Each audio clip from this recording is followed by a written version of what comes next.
Are you doubting whether you should castrate your pigs or allow them to be? In today's video, we're going to discuss something about castration, and at the end of the video, I'm sure you get to decide whether to castrate your pigs or to let them be.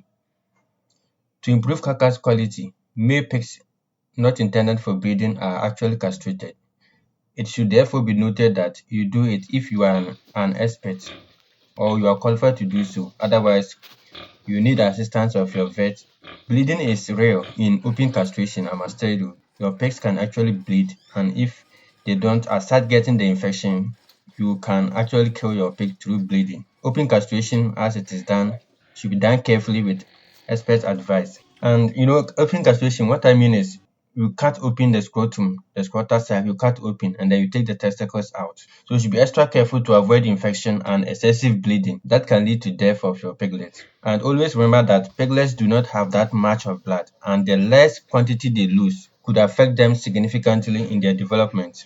Castration should be done in the first week after farrowing, and the right time is early in the morning where temperatures are cold, so that by then their blood is still not active and then circulation is slow. And then before castrating, inspect to see your piglet has not developed any hernia yet. This you can detect by running 2 fingers along one testicle and then observing critically. If double structures are noted instead of ideal one oval shaped structure, hernia could be suspected. Or in an instance where a part of the scrotum is larger than the other, it could be caused by this hernia and you should suspect it.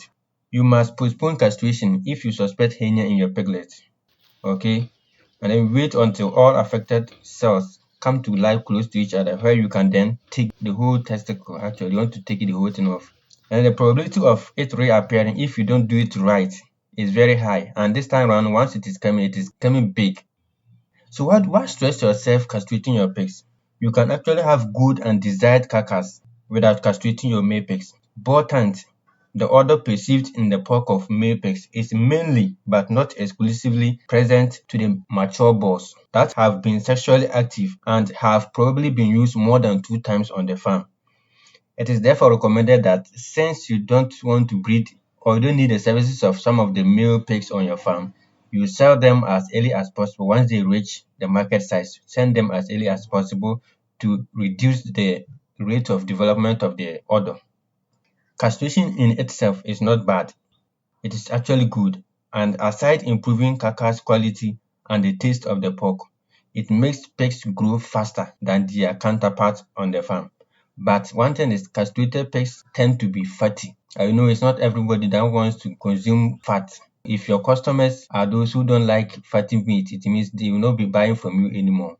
Yes, but you can actually reduce the fat content of your pigs, especially if you have seen that they are growing very, very fast. You can reduce the content if you don't want the fat to follow them. And with this, within two months to selling your pig, 2 months to selling, you can start feeding your pigs with high fiber content. Fiber is actually good to absorb some of this fat in your pigs. To me, I use rice bran on the farm, and I feed that one very, very well to my pigs when I want to sell them.